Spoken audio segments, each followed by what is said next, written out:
नमस्कार, follow up के इस लाइव में आपका स्वागत है। आखिरी चरण में झारखंड में जिन 3 सीटों पे मतदान होना है, चुनाव चल रहा है, वो 3 सीटें दुमका की है, गोड्डा की है और एक राजमहल की है। इस वक्त दुमका के टावर चौक से मैं लाइव आ रहा हूँ। स्क्रीन पे आप सनी सरद को भी देख पा रहे होंगे। और इस संथाल की ये जो 3 सीटें हैं वो कितना महत्वपूर्ण है, इसको ऐसे समझ सकते हैं कि एनडीए हो या फिर इंडिया अलायंस, सारे नेता जो है इन्हीं 3 सीटों के इर्द गिर्द घूम रहे हैं। सारे लोग कैंप कर रहे हैं। कल प्रधानमंत्री मोदी का भी कार्यक्रम है और लगातार बड़े नेताओं का कार्यक्रम चल रहा है। कल्पना सोरेन जो झारखंड मुक्ति मोर्चा और इंडिया अलायंस की स्टार प्रचारक के तौर पे उभरी हैं, उनकी सभाओं में भीड़ जुट रही है, लोग उनको देखने आ रहे हैं। वो भी संथाल में कैंप कर गई हैं और लगातार इन 3 सीटों पे हर रोज जो है कैंपेन कर रही हैं। आज शिकारीपाड़ा में कार्यक्रम कर रही थी। सनी सरद उनके कार्यक्रम में पहुंचे भी थे। फॉलो अप झारखंड के चैनल पे जो है आप देख भी पा रहे होंगे कि किस तरीके से जो है लोग रिस्पांस दे रहे हैं।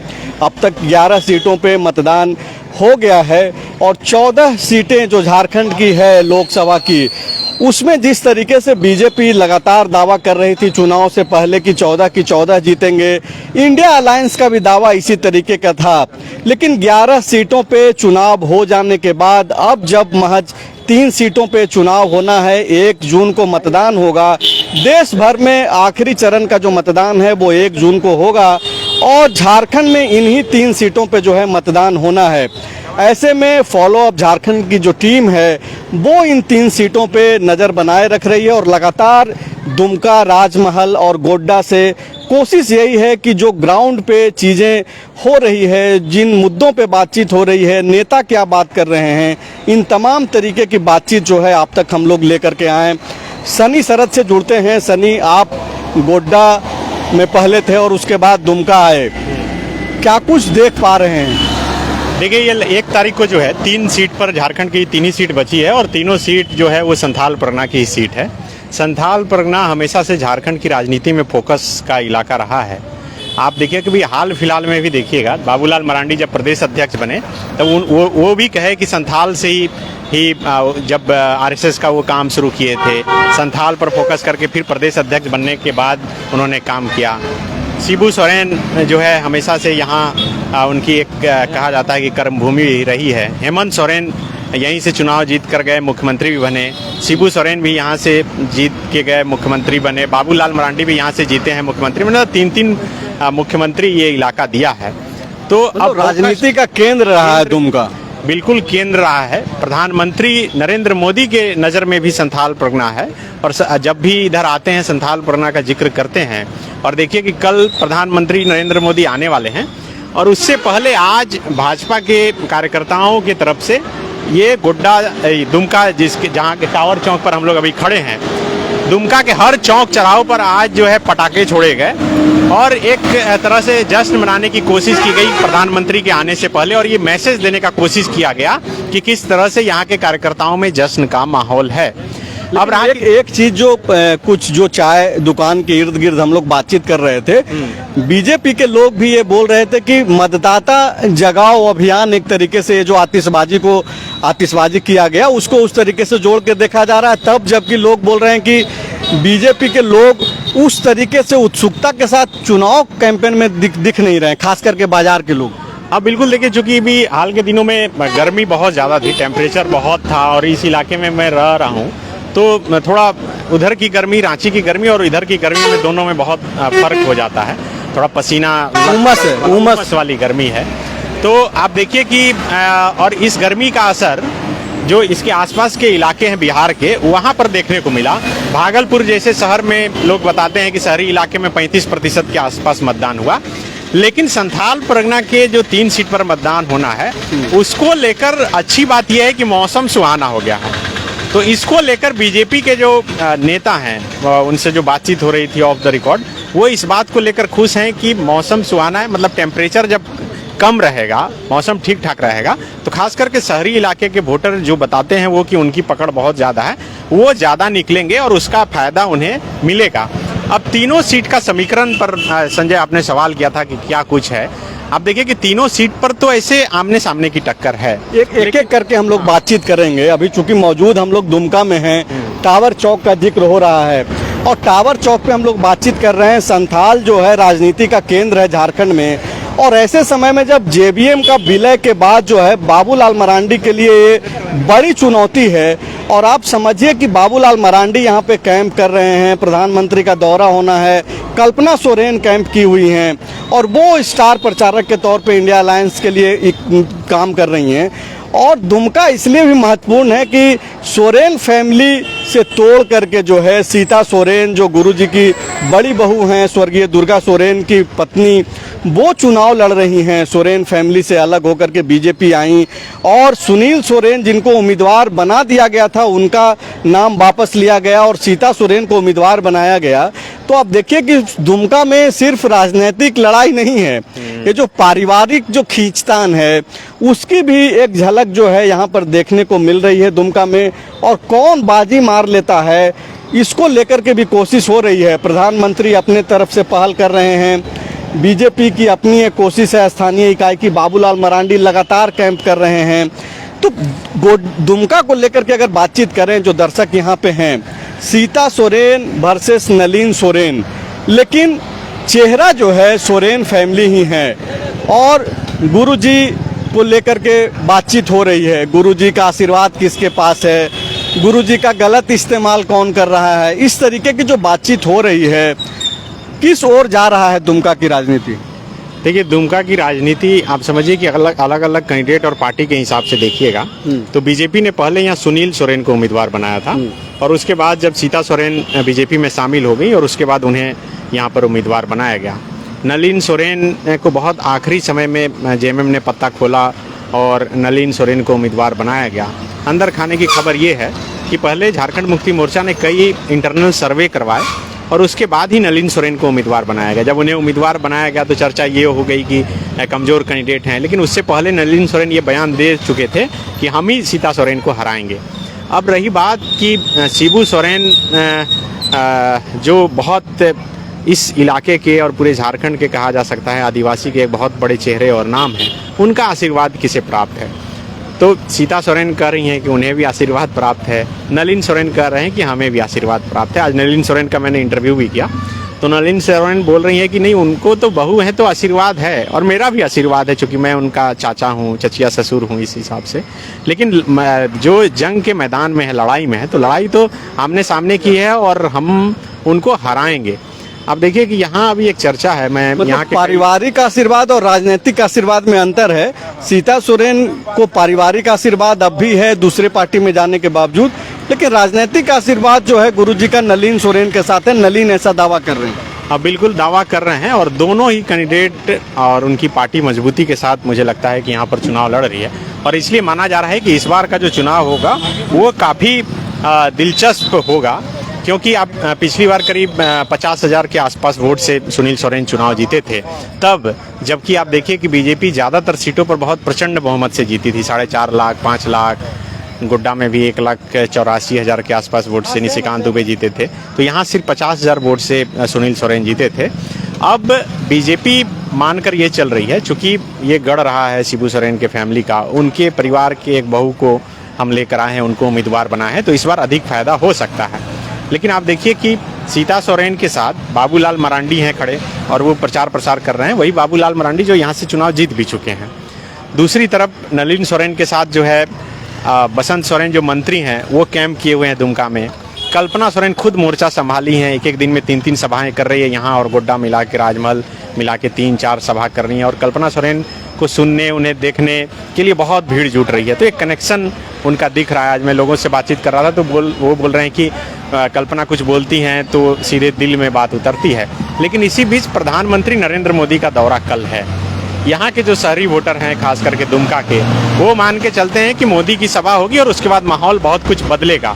तो अब कल के बाद क्या माहौल देखने को मिलता है ये भी देखना बड़ा दिलचस्प होगा। एक चर्चा यहाँ पर ये भी है कि यहाँ की जो पूर्व विधायक हैं लुइस मरांडी, जो मंत्री भी रही हैं, वो पिछले 4-5 दिनों से बहुत कम एक्टिव दिख रही हैं। लेकिन आज लोग बता रहे थे कि आज वो शहर में निकली, कई लोगों से मुलाकात की तो एक ये देखिए पूरे स्टेट में बीजेपी के अंदर की जो एक पॉलिटिक्स है जो निकल कर सामने आई है, कोई बोल रहा है, कोई चुपचाप भीतर से ही पॉलिटिक्स कर रहा है, तो वो हर एक सीट पर देखने को मिल रहा है। तो अब सवाल है कि क्या यहाँ भी वो चल रहा है? अगर चल रहा है तो फिर बीजेपी को नुकसान होगा। अब इस नुकसान से पार्टी कैसे उभरेगी तब, जबकि दूसरी तरफ मजबूती के साथ सब कोई जो है चुनाव लड़ रहा है। तो इसलिए माना ये जा रहा है कि पिछली बार भले ही 50,000 का अंतर होगा, लेकिन इस बार वो अंतर बहुत सिमट जाएगा और लड़ाई बहुत मजबूत है यहाँ पर। देखिए सनी, इसलिए भी इस तरीके की बातचीत हो रही है कि आप देखिए कि 2019 का जो चुनाव था और 2024 के चुनाव में बेहद ही अंतर है। और स्थिति ऐसी है कि 11 सीटों पे जहां पे अब तक मतदान हो गया है, और खास करके वैसी सीटें जो मानी जाती है कि बीजेपी का गढ़ है और बीजेपी के लिए सुरक्षित सीटें हैं, उसमें अगर सिर्फ एक रांची की चर्चा कर लें तो रांची में भले ही वोटिंग के बाद बीजेपी के लोग मीडिया के कैमरे के सामने कुछ भी बोल लें, लेकिन अंदर ही अंदर वो रांची को लेकर के भी चिंतित हैं। जिस तरीके से खास करके जयराम महतो का जो एक उभार हुआ और उनके समर्थक, उनके एक प्रत्याशी जो देवेंद्र नाथ महतो चुनाव लड़ रहे थे, तो ग्रामीण वोटरों का जो एक रुझान देखने को मिल रहा है शहरी वोटरों के ऊपर एक तरीके से हावी होता हुआ दिखाई दे रहा है। तो क्या दुमका, गोड्डा और राजमहल में भी जो है ऐसी ही परिस्थितियां देखने को मिल रही है? क्योंकि इंडिया अलायंस के लोग ये मान रहे हैं कि ये जो आखिरी चरण का जो 3 सीट है, ये तीनों जो है क्लीन स्वीप करेंगे हम लोग, और इंडिया अलायंस के लोग इस तरीके से दावा कर रहे हैं कि ना केवल दुमका और राजमहल बल्कि गोड्डा भी जीतेंगे। तो क्या आप भी इस तरीके की चीजें देख रहे हैं? खास करके ग्राउंड पे ऐसी चर्चा हो रही है तब, जबकि आप दुमका में कई लोगों से मिले, इंटरव्यू भी किए। देखिए, दोनों इंडिया अलायंस हो या बीजेपी एनडीए हो, दोनों की तरफ से तो ये तो शुरू से ही दावे किए जा रहे हैं कि 14 के 14 सीट जीतेंगे।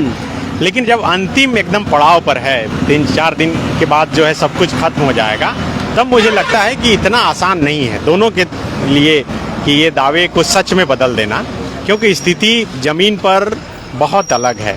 संजय, आप देखिए कि कागज पर लड़ाई और जमीन पर लड़ाई दोनों को देखिएगा तो बहुत अंतर है। आप बोल रहे हैं कि दुमका, गोड्डा और राजमहल तीनों जगह अगर इंडिया गठबंधन बोल रहा है कि हम क्लीन स्वीप कर रहे हैं, तो इसके पीछे का आधार क्या है? उनका आधार ये है कि वो कागज पर एक कैलकुलेशन बैठा रहे हैं कि भाई मुस्लिम वोट हमारा, आदिवासी वोट हमारा, आप जो क्रिश्चियन वोट हमारा, महतो वोट हमारा। तो ये, और दूसरा है कि और जो कई पैकेट्स के वोट हैं वो हमारे हैं, और उस हिसाब से 40-50 कुर्मी वोटरों का जो ये रहा है वोटिंग पैटर्न, वो जेएमएम और इंडिया अलायंस के तरफ तो नहीं रहा है।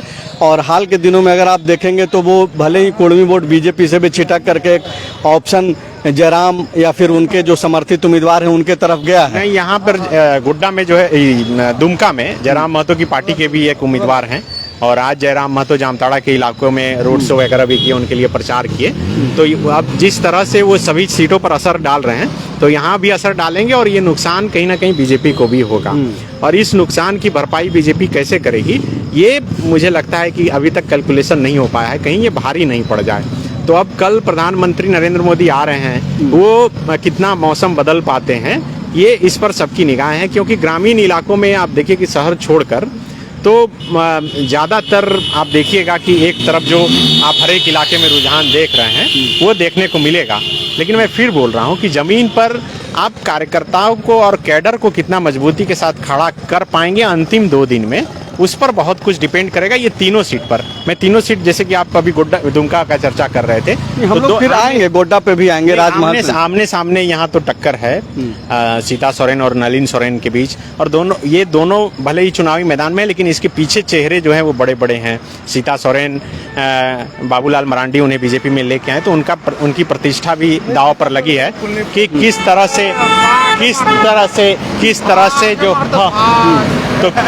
से जो है वो इस सीट को जिता कर जो है दें। क्योंकि आप देखिए कि जामताड़ा में पिछले दिनों जो है गृह मंत्री अमित शाह की सभा हुई, और गोड्डा के लोकसभा के मधुपुर में भी अमित शाह की सभा हुई। इसके अलावा कई और कार्यक्रम, मतलब संथाल के दुमका को ही गढ़ न सिर्फ बीजेपी बल्कि झारखंड मुक्ति मोर्चा की तरफ से भी बनाया गया, और यहीं से पूरा सेंटर होके ये लड़ाई लड़ी जा रही है। तो ये दोनों के बीच लड़ाई है। लेकिन तीसरा जयराम महतो के कैंडिडेट आ जाने के बाद जिस तरह से आप पूरा जितने सीट पर उनके उम्मीदवार हैं, एक वोट समीकरण दुमका जैसे संथाल में बहुत ज़्यादा प्रभावी जयराम का कोई दिख नहीं रहा है। ठीक है, उन्होंने उम्मीदवार दिया है, उनके नाम पे थोड़ा बहुत जो भी वोट लेकर के लोग किनारे हो जाए। हाँ, ये तो दुमका का हो गया। अगर हो सकता है कि प्रभाव नहीं दिखे, और उस हिसाब से मुझे लगता है कि प्रचार भी नहीं हो पाया। दूसरा है कि उनका नाम भी बहुत इतना निकल कर सामने नहीं आ पाया। अब 1-2 दिन में क्या होता है, कितना मैसेज जाता है, कितना कन्वर्ट होता है, ये भी देखना बड़ा दिलचस्प होगा। लेकिन कुल मिला के यही है कि लड़ाई बहुत मजबूत है दुमका में भी, और यही वजह है कि पूरी ताकत यहाँ पर दोनों जो दल हैं वो लगाए हुए हैं। मानकर यही चल रहे हैं दोनों दल के लोग कि जो कुछ भी हो मार्जिन बहुत कम रहेगा। मार्जिन बहुत कम रहेगा और ज़्यादातर सीटों की यही स्थिति है। लेकिन जीतेगा कौन है तो 4 जून को ही पता चलना है। दुमका पे हम लोग बातचीत कर रहे थे, गोड्डा ले चलते हैं आपको। और गोड्डा में सूरज ठाकुर भी वहाँ पे कैंप कर रहे हैं।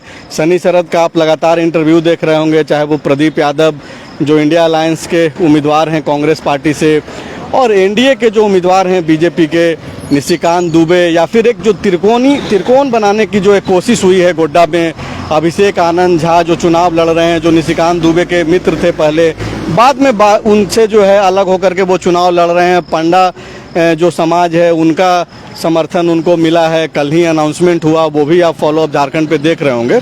तो गोड्डा की क्या तस्वीर है, सबसे पहले तो सनी से आप समझ लीजिए और उसके बाद हम लोग सूरज से भी समझेंगे। सनी, गोड्डा में क्या वाकई में त्रिकोणीय मुकाबला है, या फिर अभिषेक आनंद झा थोड़ा बहुत वोट लेकर के किनारे हो जाएंगे, लेकिन वो वोट निशिकांत दुबे का काटेंगे या फिर प्रदीप यादव का काटेंगे? देखिए, त्रिकोणीय मुकाबला तो नहीं कह सकते कि, लेकिन हम एक जरूरी और फैक्टर तो हो गए हैं। अभिषेक आनंद झा जो निशिकांत जी के मित्र रहे हैं, और वो जैसा दावा कर रहे हैं कि जब निशिकांत जी पहली बार देवघर की धरती पर उतरे तो वही रेलवे स्टेशन पर झंडा लेकर कार्यकर्ताओं के साथ उनका स्वागत करने के लिए थे। ये निशिकांत, ये जो है इनके तरफ से ये कहा जा रहा है, अभिषेक आनंद झा की तरफ से। लेकिन लड़ाई कुल मिलाकर ये है कि प्रदीप यादव और निशिकांत दुबे के बीच ही है।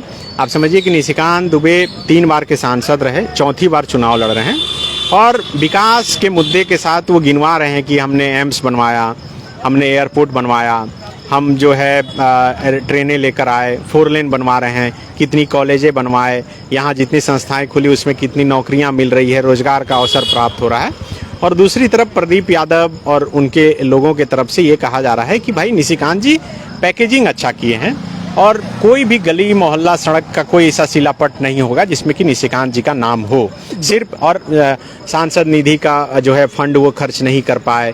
दूसरी, गोड्डा में जो है अगड़ी पिछड़ी की भी लड़ाई बहुत ज़ोर से ये करने की कोशिश की गई है कि भाई निशिकांत जी ओबीसी के विरोधी हैं। कल मैं इंटरव्यू किया, उन्होंने बताया भी कि मैं अगर ओबीसी विरोधी होता तो इतने लोग जो ओबीसी समाज से हैं, पिछड़े समाज से हैं, वो विधायक यहाँ से बनकर नहीं आते। तो एक ये बात, ये परसेप्शन वहाँ पर बनाने की कोशिश की जा रही है। मतलब निशिकांत दुबे बोल रहे हैं कि जो पिछड़े समाज से जो विधायक जीत करके गए हैं बीजेपी में, खास करके गोड्डा संसदीय क्षेत्र में जो सीटें आती है विधानसभा की, उसमें निशिकांत दुबे की भूमिका है। नहीं, अगर आरोप लगा रहे हैं आप कि ये विरोधी हैं और इनकी वजह से कोई नहीं जीत पा रहा है, तो अगर जीत रहा है तो फिर क्रेडिट तो उन्हीं को जाएगा। उस हिसाब से वो बोल रहे हैं या फिर मैं बोल रहा हूँ। लेकिन अब है कि गोड्डा की तस्वीर फाइनल रूप से क्या निकल कर आ रही है। तो आप देखिए कि यहाँ भी वही बात है जो हम लोग हजारीबाग और सभी जगह से कवर करते हुए आ रहे हैं कि कागज पर आप देखिएगा तो बहुत सुंदर लगेगा कि बहुत मजबूत हैं जो कांग्रेस और इंडिया गठबंधन के प्रत्याशी हैं, कि मुस्लिम, आदिवासी, चूँकि प्रदीप यादव हैं तो यादव, तो इस हिसाब से तो वो बहुत मजबूत हैं। लेकिन आप देखिए कि हर एक लोकसभा क्षेत्र में, संजय आप घूमे होंगे, तो बीजेपी के इतने पॉकेट वोटर हैं, इतने साइलेंट वोटर हैं, तो उसे पकड़ पाना और समझ पाना मुश्किल है। मोदी का फैक्टर अभी भी काम कर रहा है। लेकिन संथाल परगना के इलाकों में एक चीज़ और ख़ास मुझे जो देखने को मिली और जो मैं समझ पाया, यहाँ की महिलाएं, एक कमेटी समूह होता है जो घर चलाने के लिए या रोजगार करने के लिए आपस में कमेटी बनाकर वो पैसे लेती हैं, और फिर एक दूसरे को, जैसे कि 20 महिलाओं का समूह है तो वो पैसा जमा करके 20 में से किसी एक महिला को 1 महीने में पैसा वो जाता है, तो उस हिसाब से वो रोटेशन होता है।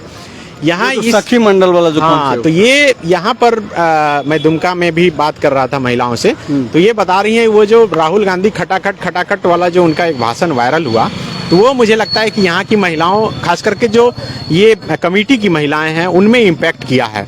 और वो कह रही हैं कि नहीं 8,500 रुपया महीना आएगा, इसलिए हम लोग कैंडिडेट नहीं देख रहे हैं, सीधा खटाखट देख रहे हैं। तो मैं भी जब, चूंकि उधर चर्चा नहीं थी कहीं भी, यहाँ दुमका के इलाकों में या फिर गोड्डा के इलाकों में महिलाओं के जुबान से मैं जब ये सुना तो मुझे भी आश्चर्य लगा कि ये बात जो है, मतलब ये जो खटाखट की आवाज है निशिकांत दुबे को परेशान कर सकता है और बीजेपी को परेशान कर सकता है। सूरज ठाकुर हमारे साथ जुड़े हैं, गोड्डा में लगातार कैंप किए हुए हैं। सूरज, सवाल आपसे ये है कि जिस तरीके से एक चीज तो अलग देखने को अगर कुछ मिल रहा है गोड्डा लोकसभा में, तो वो ये तो जरूर है अगड़े पिछड़े की आवाज के आगे जाकर के कि विकास की बातें हो रही है। कोई बोल रहा है कि भाई हम एम्स लाए, रेलवे लाए, अडानी पावर प्लांट लाए, तो कोई बोल रहा है कि ठीक है ये काम तो हुआ है लेकिन सांसद निधि जो है आपने खर्च नहीं किया। तो एक चीज जो अच्छी बात है वो ये है कि वहाँ पे काम को लेकर के बातचीत हो रही है। एक दूसरी बात जरूर है कि अगड़े पिछड़े की भी बातचीत हो रही है। आप कैसे देख पा रहे हैं इस तरीके की बातचीत को? गोड्डा जैसे इलाके में बिहार से सटा हुआ है और माना जाता है कि पॉलिटिकली बहुत ही रिच हैं ये लोग। जी, अभी तक का जो चुनाव कवरेज हम लोगों का रहा, हम लोग कोल्हान गए, हम लोग छोटा नागपुर और इसके बाद हम अब संताल परगना में हैं। गोड्डा में लोग वोकर हैं, पॉलिटिकल मुद्दों को लेकर और खुलकर बात करते हैं। जो बात अभी कही गई, अभी हम गोड्डा में कारगिल चौक पर लोगों से बातचीत कर रहे थे और वहाँ पर लोग, तो उन्होंने जरूर ये बात कही 54 करोड़ रुपए सरेंडर कर देने की का वो लोग दावा कर रहे थे कि सांसद निधि का 54 करोड़ रुपया जो है वो सरेंडर हो गया। दूसरी बात है कि उनको एम्स और अडानी पावर प्लांट को बहुत ज्यादा कहा जा रहा है एक पक्ष की तौर से उद्योग लगने के दृष्टिकोण से, लेकिन लोग सवाल उठा रहे हैं कि उसमें स्थानीय लोगों को रोजगार नहीं मिला। जिस गांव में वो प्लांट लगा वहां के स्थानीय लोगों को रोजगार नहीं मिला। मतलब पूरे झारखंड की बात छोड़िए, नहीं मिला। दूसरी बात है कि गोड्डा में किसकी क्या प्राथमिकताएं हैं उसके आधार पर लोग अपनी राय तय कर रहे हैं। जिनके लिए रेलवे मायने रखता था, जो लोग नियमित रूप से भागलपुर जाते रहे हैं और आसपास के इलाकों में जिनके लिए जाने की सुविधा थी, जो बसों में सफर करते थे, उनके लिए बस का सफर महंगा होता था। तो अगर वो अब ट्रेन का इस्तेमाल कर रहे हैं तो वो लोग एक बड़ा कदम मान रहे हैं रेलवे को। एयरपोर्ट को लेकर बहुत उत्साह नहीं दिखता है क्योंकि स्थानीय लोग उतना इस्तेमाल नहीं करते एयरपोर्ट को लेकर, या उनको कहते हैं कि वो एक प्रसिद्ध चूंकि तीर्थ स्थल है, बाबा धाम है, वहां पर उस दृष्टिकोण से बनाया गया तो उसको देखते हैं। हाईवे को लेकर जरूर एक राय बनती है कि हाईवे बने, कनेक्टिविटी बनी है तो लोग जा रहे हैं। आज हम लोग घाघरा बांध में थे, पोड़ैयाहाट विधानसभा में आता है, वहाँ बाबूलाल मरांडी की सभा थी। तो वहाँ हमने कई ग्रामीण महिलाओं से बात की जो वहाँ आई थी, पहुंची। तो जब हम लोगों ने उनसे बात की तो कई महिलाओं ने ये बताया कि भाई हम पानी लाने के लिए हम 10 किलोमीटर का सफर करते हैं, हमें जो गैस का सिलेंडर मिला हमने पहली एक दो बार इस्तेमाल किया, इस्तेमाल नहीं कर रहे हैं। लेकिन अगर मतदान की जब पूछा गया तो हमें हैरानी थी कि उतने इंटीरियर में महिलाएं सेंट्रलाइज्ड मुद्दों की बात कर रही थी और बीजेपी के पक्ष में मतदान करने की बात कर रही थी। क्या बोल रही थी? उन लोगों का कहना था कि क्या कहते हैं कि देश जो है हमारा आगे बढ़ रहा है, मोदी जी जो है हम लोगों का वो क्या कहते हैं देश मजबूत करना है। हाँ, देश मजबूत करना है। तीसरे नंबर पर हमारा देश आ गया। हालांकि उनसे सवाल जब पूछा जाता है कि किस नंबर में, कहाँ पढ़ा आपने, किसने बताया, तो वो खुल के नहीं बता पाती हैं और वो शहरी इलाकों में नहीं। और शहरी इलाकों में निशिकांत के उपलब्धता को लेकर लोग सवाल उठा रहे थे कि हम आसानी से उन तक एक्सेस नहीं है, हम पहुंच नहीं पाते। प्रदीप यादव चूंकि स्थानीय है, गोड्डा में ही, गोड्डा कॉलेज के ठीक बगल में उनका घर है, हम जाते हैं उनसे मुलाकात हो पाती है। तो जो यहाँ पर राय दिख रही है वो इस तरह से है कि किसकी प्राथमिकता क्या है, विकास को लेकर उनका अपना पैमाना क्या है और उस आधार पर बाबूलाल आज शायद पोड़ैयाहाट में जो कार्यक्रम कर रहे थे, पोड़ैयाहाट प्रदीप यादव का ही इलाका है, वहाँ से वो विधायक हैं, वो शायद ये भी बोले कि मैं मुख्यमंत्री रहते जितना काम नहीं कर सका उतना काम निशिकांत दुबे ने करके दिखाया। जी, निश्चित रूप रूप से बाबूलाल मरांडी ने अपने संबोधन की शुरुआत में ये बात कही कि मैं एमपी रहा, मैं विधायक रहा, मैं मंत्री रहा, मैं मुख्यमंत्री तक रहा, लेकिन मैं मुख्यमंत्री रहते वो काम नहीं कर पाया जो काम निशिकांत दुबे ने 15 साल में एमपी रहते कराया, और उन्होंने वही काम गिनाए। उन्होंने एयरपोर्ट की बात की, एम्स की बात की, हाईवेज की बात की, रेलवे की बात की। मतलब आज की सभा बहुत इंटरेस्टिंग रही होगी, क्योंकि प्रदीप यादव बाबूलाल मरांडी के साथ लंबे साथ रहे, वही रणनीतिकार थे जेवीएम के, और उनके गढ़ में जाकर क्या प्रदीप यादव के बारे में कुछ बोले बाबूलाल जी? नहीं, मुझे संबोधन में एक चीज मैंने गौर किया कि वो पूरे संबोधन में उन्होंने प्रदीप यादव का नाम नहीं लिया। हाँ, कि सीधे तौर पर हमला बोलने जैसा उन्होंने सीधे प्रदीप यादव का नाम नहीं लिया। उन्होंने विरोधी का जिक्र किया, उन्होंने इंडिया गठबंधन का जिक्र किया, और उनका जो पूरा आरोप या हमला एक तरह से कह रहे हैं कि जो हाल में जो ईडी की कार्रवाई हुई है आलमगीर आलम के खिलाफ, या हेमंत सोरेन पर जो जमीन घोटाला मामले में कार्रवाई हुई है, उस पर उन्होंने ज्यादा बात कही। इसके बाद उन्होंने प्रधानमंत्री की उपलब्धियां गिनाई। बहुत शुक्रिया सूरज। एक्चुअली हम लोग टावर चौक से लाइव कर रहे हैं, तो आपको ज्यादा देर तक नहीं जोड़ पाने की वजह तो ये है कि संभवतः आवाज स्पष्टता के साथ नहीं आ पा रही होगी, तो जो दर्शक जुड़े हुए हैं उनसे माफी भी चाहेंगे, संसाधन की हमारे पास कमी है, लेकिन प्रयास है जो सीमित संसाधन है उसमें भी कि कैसे आप तक जो है महत्वपूर्ण चीजें लेकर के आए। मैं उसी पर आ रहा था, इसलिए मैं ये सवाल पूछा कि आप समझिए कि बाबूलाल मरांडी प्रदीप यादव के गढ़ में जाकर कार्यक्रम कर रहे हैं। प्रदीप यादव जो निशिकांत दुबे के सामने के उम्मीदवार हैं इंडिया गठबंधन के, उनका नाम तक वो नहीं लिए। आप देखिए कि गोड्डा के पूरा जो ये चुनावी कार्यक्रम आप देखिएगा संजय, तो ऐसा लगेगा कि निशिकांत दुबे अकेले लड़ रहे हैं। पूरा स्टेट बीजेपी जो है उनसे थोड़ा सा किनारा कर ली है। मुझे लगता है कि पहली बार ये कार्यक्रम कोई हुआ होगा, हालांकि ये लास्ट चरण का चुनाव है, अभी सब कोई जा रहा है, लेकिन इससे पहले आप देखिए कि बाबूलाल मरांडी कई नेताओं के नॉमिनेशन में भी गए, लेकिन निशिकांत दुबे जी के नॉमिनेशन में बाबूलाल जी नहीं आए।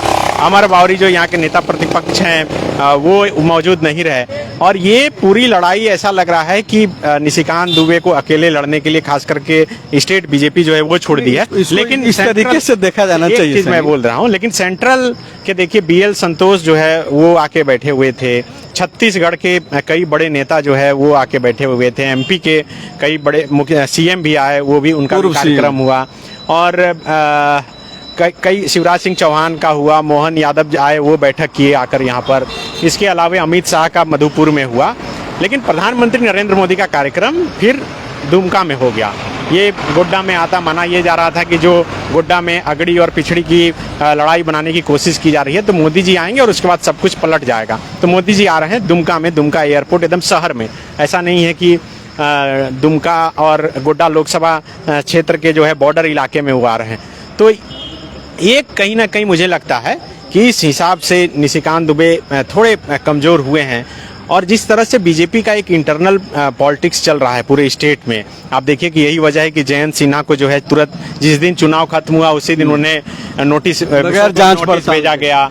राज सिन्हा को चुनाव से पहले नोटिस भेज दिया गया। चर्चा ये भी थी कि नीरा यादव को भी नोटिस जा सकता है, लेकिन नहीं गया, इसलिए चर्चा उनके नाम का नहीं किया जा सकता है।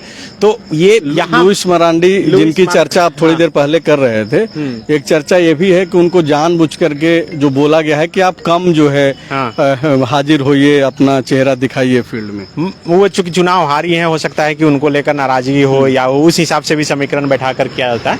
लेकिन आप देखिए कि गोड्डा में आप राज बलिवार जी नाराज चल रहे थे, निशिकांत जी और चल रहे हैं, ये कौन बोलेगा कि वो नहीं नाराज चल रहे हैं। ठीक है, राज परिवार खुद एक्सेप्ट नहीं करेंगे, लेकिन खबरें अब उनके हिसाब से तो चलेंगी नहीं, तो उनकी नाराजगी, रणधीर सिंह की नाराजगी तो है ही। लेकिन आप बाबूलाल मरांडी के इस बयान को आप ऐसे क्यों नहीं देख रहे हैं, एक तरफ से क्यों देख रहे हैं? दूसरी तरफ से आप देखिए कि वो ये बोल रहे हैं कि भाई निशिकांत दुबे तो मुख्यमंत्री से भी ज्यादा ताकतवर नेता रहे हैं, नेता हैं। जब बाबूलाल ये बोल रहे हैं कि मैं मुख्यमंत्री रहते वो काम नहीं कर पाया जो निशिकांत दुबे एक सांसद रहते कर दिए, तब तो वो ये मान रहे हैं ना कि बहुत ही कैपेबल लीडर हैं। अब हालांकि सूरज जिस तरीके से बातचीत कर रहे हैं सनी, उसमें आप देखिए कि ठीक है कि AIIMS, Adani, power plant, railway, airport, ये तमाम वैसे मुद्दे तो जरूर हैं, लेकिन सूरज जो ग्राउंड पे घूम रहे हैं वो ये बोल रहे हैं कि लेकिन देखिए कि अलग अलग लोगों के लिए अलग अलग मुद्दे हैं, अपने हिसाब से लोगों ने तय कर रखा है। अगर ये मुद्दे हैं तो वो किसके लिए मुद्दे बन रहे हैं, एयरपोर्ट है तो वो सक्षम लोगों के लिए है, और खास करके वैसी परिस्थिति में जब अगड़े और पिछड़े की लड़ाई चल रही है गोड्डा में, तब जबकि उपलब्धता और लापता को लेकर के बातचीत हो रही है कि निशिकांत दुबे उतने नहीं रहते हैं मौजूदा मौजूद जो जमाना है संजय, ये 15 सेकंड और 30 सेकंड के रील्स का जमाना है। 30 सेकंड के रील्स में भी आपका मन उब जाता है और 30 सेकंड देखने से पहले 10 सेकंड में भी आप स्क्रॉल कर जाते हैं।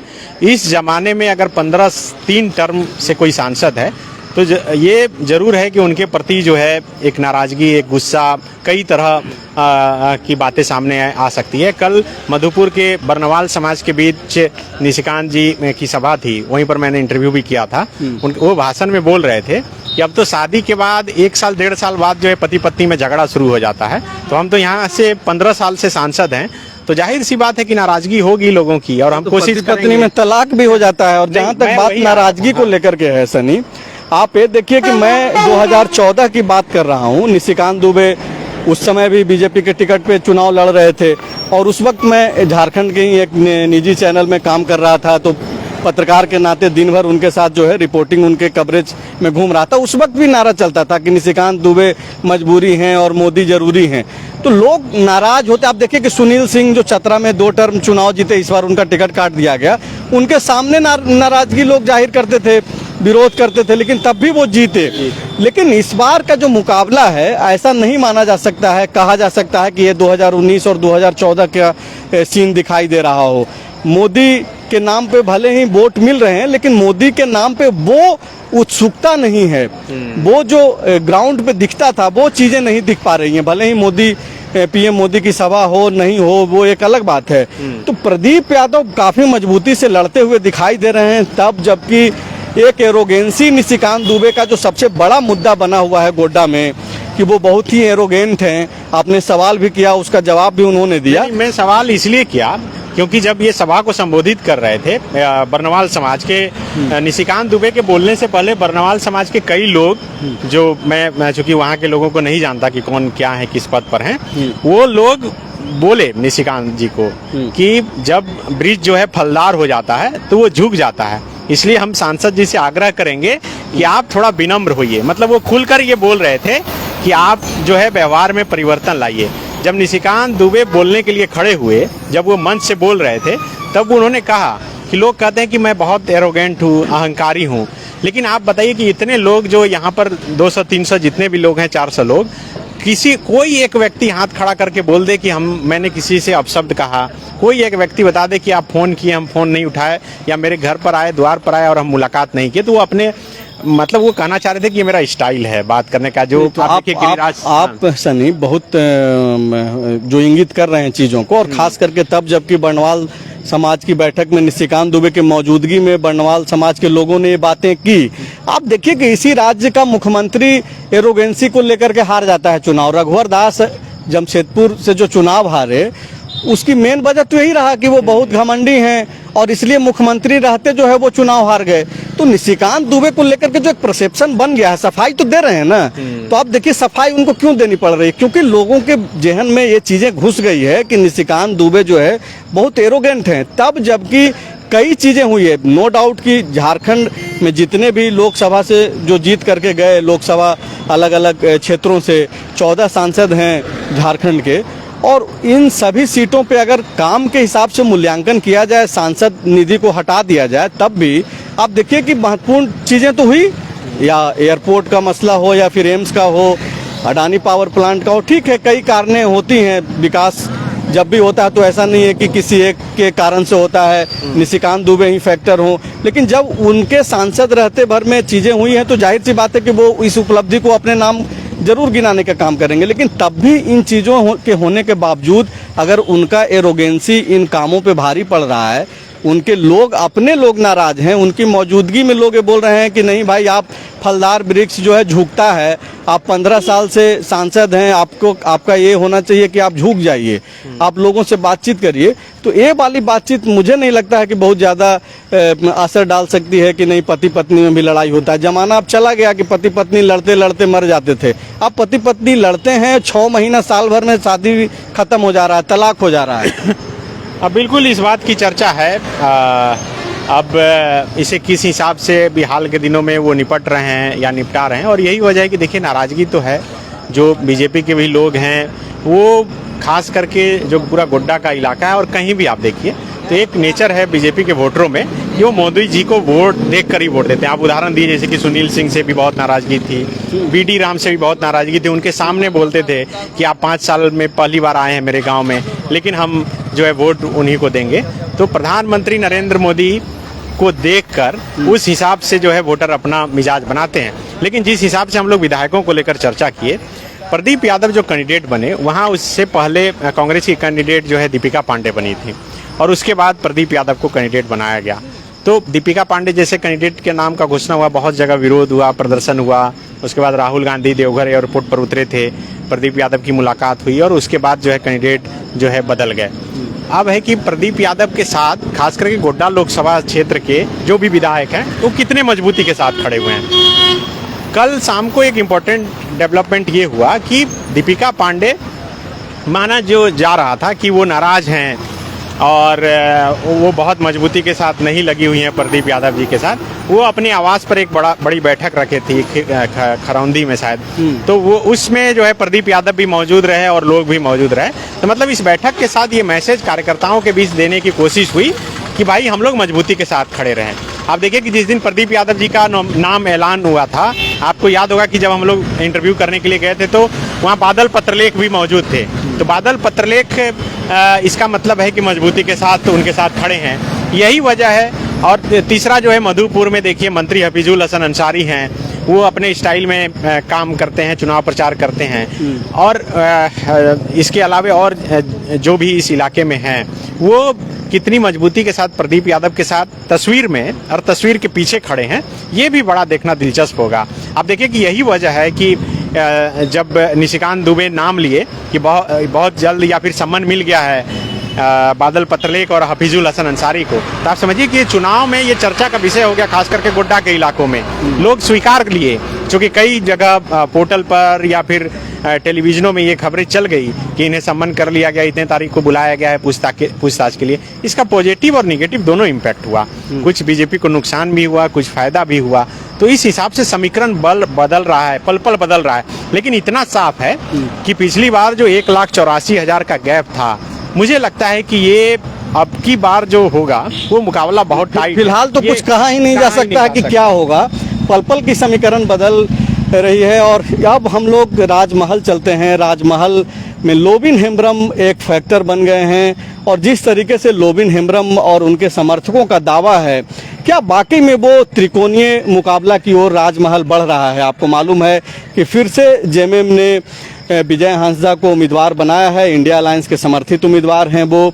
और ताला मरांडी, जिनको एक बार बीजेपी ने प्रदेश की कमान सौंपी थी, उन्हीं ताला मरांडी को एक बार जो है राजमहल से उनको टिकट दिया गया है, सांसदी का वो चुनाव लड़ रहे हैं। बीजेपी और बीजेपी के जो समर्थक हैं, जो कार्यकर्ता हैं, वो ताला मरांडी से ज़्यादा लोबिन हेम्ब्रम पर नज़र बनाए हुए हैं कि राजमहल में लोबिन हेम्ब्रम जितना मजबूत होंगे उतना ही कमज़ोर झारखंड मुक्ति मोर्चा और इंडिया अलायंस होगा और ऐसे में उसका बेनिफिट्स जो है बीजेपी को मिल सकता है। तो क्या वाकई में लोबिन हेम्ब्रम एक फैक्टर हैं और क्या वाकई में लोबिन हेम्ब्रम कुछ ऐसा करने जा रहे हैं कि झारखंड मुक्ति मोर्चा को कोई बड़ा नुकसान हो जाएगा? क्योंकि जो समीकरण है राजमहल को लेकर के, आपको मालूम है कि जब 2019 में लोकसभा का चुनाव हुआ तो झारखंड मुक्ति मोर्चा जो एकमात्र सीट जीती वो राजमहल की सीट ही है। राजमहल में अगर गुना गणित देखा जाए, आंकड़ा देखा जाए, तो 70% से ज़्यादा जो वोटर्स हैं वो इंडिया अलायंस के समर्थित वोटर्स हैं और यही वजह है कि झारखंड मुक्ति मोर्चा उसको बेहद ही सुरक्षित मान करके चलते हैं। बरहेट, जहां से पूर्व मुख्यमंत्री हेमंत सोरेन चुनाव जीत करके आते हैं और अभी जबकि कल्पना सोरेन जो स्टार प्रचारक के तौर पे उभरी हैं हेमंत सोरेन के जेल जाने के बाद, कल्पना सोरेन वहीं कैंप कर रही हैं, वहीं से जो है वो दुमका और गोड्डा और राजमहल में तो वो कैंप कर ही रही हैं राजमहल के इलाके में। तो इन तीनों जगहों पे जो है वो लगातार प्रचार प्रसार भी कर रही हैं। लोबिन हेम्ब्रम एक जो त्रिकोणीय बनाने की कोशिश कर रहे हैं, विजय हांसदा का अपना दावा है, ताला मरांडी का अपना दावा है, बाबूलाल मरांडी यहाँ पे भी जो है काफ़ी दिल दिमाग से लगे हुए हैं। उनकी साख राजमहल में भी देखी जाएगी, क्योंकि ताला मरांडी को टिकट देने के पीछे जो है माना यही जा रहा है कि बाबूलाल मरांडी की जिद की वजह से जो है ताला मरांडी को दिया गया टिकट। तो क्या लग रहा है आपको सनी कि लोबिन हेम्ब्रम के सहारे जो बीजेपी है, क्या वो नैया पार लगने वाला है या फिर वो सीट जो है फंसती हुई ही नजर आ रही है पिछले बार की तरह? देखिए, त्रिकोणीय का आप जिक्र किए और मुझे लगता है कि हम लोग गोड्डा से अब राजमहल शिफ्ट हो गए हैं, लेकिन जो गोड्डा में तीसरा कौन था उस पर हम लोग चर्चा नहीं कर पाए, इसलिए 1 मिनट में मैं उससे समेट दे। ठीक है, पहले आप बोल लीजिए। हाँ, तो ये अभिषेक आनंद झा भी गोड्डा में हैं और माना जा रहा है कि इनके आने से मामला थोड़ा दिलचस्प हुआ, क्योंकि आप देखिए कि पिछले कल ही जो है भट्टर धर्मशाला में देवघर में बैठक हुई पंडा समाज की, और उस बैठक में ये निर्णय हुआ कि पंडा समाज के लोग जो है अभिषेक आनंद झा को समर्थन करेंगे। हालांकि बाद में ये चर्चा हुई कि ना इस समाज का कोई अध्यक्ष था, ना पूर्व अध्यक्ष था, तो कुछ लोग थे और वो ऐसा निर्णय लिए हैं। इसके साथ साथ बबलू खवाड़े के घर पर वो गए और बाहर जब उनके होटल में बैठे हुए थे, मैं वहाँ पहुंचा तो उन्होंने कहा कि बबलू खवाड़े जी का भी समर्थन मिल गया है, वो समर्थन दिए हैं। लेकिन वीडियो भी वायरल हुआ जब वो अभिषेक आनंद झा को माला पहना रहे हैं, लेकिन निशिकांत दुबे जी जो है वो ट्वीट किए और बोले कि नहीं, ये देवघर की जो है लाज उन्होंने बचाई है और उन्होंने समर्थन नहीं दिया है, चूंकि वो चाह रहे थे कि वहां से निकलकर वो भट्टर धर्मशाला जाएं और वहां पर वो बोले, लेकिन बताया गया कि उनका स्वास्थ्य ठीक नहीं है।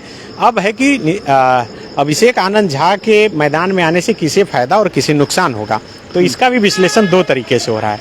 एक विश्लेषण तो ये हो रहा है कि अभिषेक आनंद झा अगर ब्राह्मण वोट काटते हैं तो सीधे तौर पर निशिकांत दुबे को नुकसान होगा।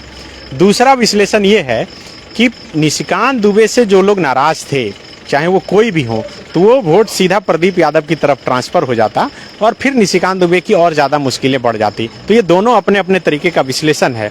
तो अब सवाल ये है कि आखिर अभिषेक आनंद झा कितना वोट लेकर आते हैं। इनके जो समर्थक हैं, इनका तो दावा है कि हम लोग जीत ही रहे हैं, लेकिन वहाँ के जो लोग बोल रहे हैं कि हो सकता है कि बहुत अधिक वोट आए, तो 50,000 के आसपास इन्हें वोट आ सकता है, लेकिन उससे भी कम का भी आकलन वहाँ के जो लोकल पत्रकार हैं वो कर रहे हैं। अब कितना वोट आ सकता है, नहीं आ सकता है, क्योंकि पंडा समाज के लोग बोल रहे हैं कि हम समर्थन दे रहे हैं और पंडा समाज की ही जो संख्या है वो 50,000 बताई जा रही है। हालांकि कुछ लोग ये भी बोल रहे थे कि पिछली बार शायद 18,000 के आसपास वोटिंग हुई थी उनका, तो अब उस हिसाब से भी समीकरण निकाल कर देखा जा रहा है। तो ये इसीलिए माना जा रहा है कि ये मामला दिलचस्प हो गया और हो सकता है कि इसका फायदा प्रदीप यादव को हो जाए और इसका फायदा हो सकता है कि जो वोट निशिकांत दुबे से नाराज था वो प्रदीप जो को मिले, तो इसका फायदा निशिकांत दुबे को भी हो जाए। तो अब अभिषेक आनंद का फायदा किसे मिलेगा, ये भी एक बहुत महत्वपूर्ण फैक्टर। अभिषेक आनंद का फायदा प्रदीप यादव को मिलेगा, ये तो सीधी सी बात दिखाई दे रही है। ठीक है कि हर कोई जो भी चुनाव मैदान में होता है उसको रिजल्ट तक लगता है कि मैं ही जीत रहा हूं, लेकिन सीधी सी बात है कि अगर नाराज लोग प्रदीप यादव के पास नहीं भी जाते हैं, अभिषेक आनंद के पास ही जाते हैं, तो बेनिफिट तो प्रदीप यादव को ही मिलना है। बहरहाल हम लोग राजमहल शिफ्ट होते हैं, लंबा लाइव हो गया है। लोबिन कितना बड़ा फैक्टर होने जा रहे हैं? देखिए, लोबिन को लेकर उनको कैंची छाप शायद मिला है। मैं उधर इलाके में घूम रहा था तो वो लोबिन बोल रहे हैं कि उस कैंची से हम जड़ काट देंगे, तो वो एक अपना अलग अभियान लेकर चल रहे हैं।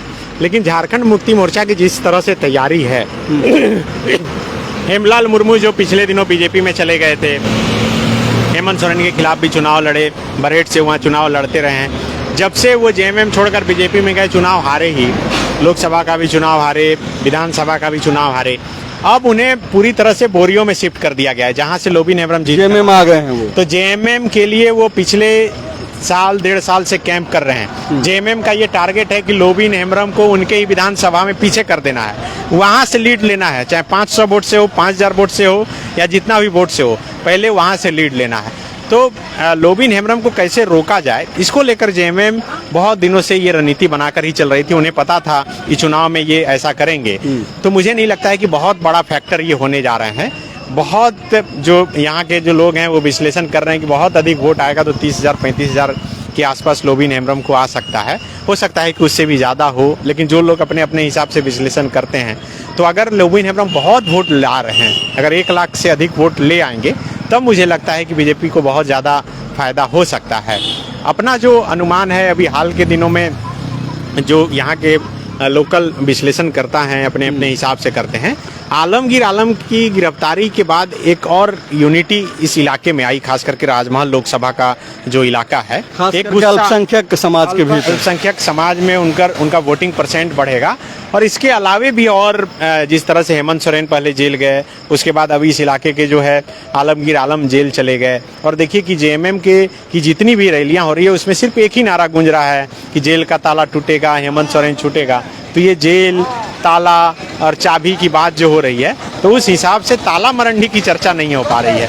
हालांकि ताला मरंडी की तरफ से तमाम बीजेपी के नेता बहुत जोर लगा रहे हैं, लेकिन मुझे लगता है कि बीजेपी भले ही आश्वस्त है कि लोबिन हेम्ब्रम जब वोट काटेंगे तब उन्हें फायदा हो जाएगा, लेकिन बीजेपी को सबसे बड़ा नुकसान अभी हाल के दिनों में ये हुआ इस इलाके में, खास करके राजमहल के इलाकों में। एमटी राजा एक बहुत बड़ा फैक्टर है इस इलाके में, और एमटी राजा जो है वो शामिल हो गए जेएमएम आजसू छोड़ करके जेएमएम। अब तैयारी ये है कि एमटी राजा राजमहल से विधानसभा का भी चुनाव लड़ेंगे आने वाले दिनों में, तो उस हिसाब से वो मेहनत कर रहे हैं। और इस फैक्टर के सामने थोड़ा सा लोबिन हेम्ब्रम का जो फैक्टर है वो कमजोर हो जा रहा है। आलमगीर वाले मामले पे जो सनी बात कर रहे हैं, दरअसल चीजें ये हो रही थी कि बीजेपी अल्पसंख्यक समाज में सेंधमारी तो कर नहीं पाएगी, जो वोटिंग पैटर्न रहा है अल्पसंख्यक समाज का, तो ऐसे में अल्पसंख्यक समाज के वोट को कौन तोड़ेगा। तो लोबिन हेम्ब्रम एक फैक्टर बनता हुआ दिखाई दे रहे थे, लेकिन आलमगीर आलम के जेल जाने के बाद जो है अल्पसंख्यक समाज में जहां पे सेंधमारी करने की कोशिश भी लोबिन हेम्ब्रम कर रहे थे, जैसा कि जो ग्राउंड रिपोर्ट्स निकल करके आ रहा है, और लोबिन हेम्ब्रम के बारे में बोला जा रहा है कि वो ज्यादातर अल्पसंख्यक इलाकों में ज्यादा कैंपेन कर रहे हैं कि कैसे जो है इस वोट को जो है उसमें बिखराव लाया जाए, लेकिन वो एकजुटता आई है और एमटी राजा एक बड़े फैक्टर बन रहे हैं। तो सनी इन्हीं और जो है इंगित कर रहे हैं कि लोबिन हेम्ब्रम जो लगातार कोशिश कर रहे हैं, और बीजेपी के लोग भी लोबिन हेम्ब्रम के सहारे जो है राजमहल में अपना भविष्य तलाश रहे हैं कि जितनी ज्यादा वोट लोबिन लेकर के आएंगे उतना ही बेनिफिट्स जो है बीजेपी को होता हुआ दिखाई देगा। लेकिन राजमहल का जो सिचुएशन है, जो आंकड़े हैं, गुनागणित है वोट का, वो ऐसा होता हुआ दिखाई नहीं दे रहा है। लेकिन अब भी चुनाव है, कई दिन बाकी हैं, 1 जून को मतदान होना है, और झारखंड में जिन 3 लोकसभा सीटों पे मतदान होना है उसमें राजमहल है। दुमका से हम लोग लाइव हैं, गोड्डा का चर्चा हम लोग ऑलरेडी पहले कर चुके हैं। फॉलो अप पे आप लगातार जुड़े रहिए, लाइव बहुत लंबा हो गया है, ऐसे में अब मैं यहाँ पे इसको समाप्त करता हूँ। और इन तीनों सीटों पे जो है लगातार, अगर आप चाहते हैं कि ग्राउंड से आपको जो है चीज़ें आप तक पहुँचे और आप जो भी चीज़ समझ रहे हैं, तय कर पा रहे हैं, खास करके इन 3 सीटों को लेकर के, तो इसको अच्छे से समझने के लिए फॉलो अप पे लगातार ग्राउंड रिपोर्ट देखते रहिए। हमारे सभी सहयोगी जो है अलग अलग इलाके में घूम रहे हैं, आप अब तक बने रहे, इसके लिए शुक्रिया।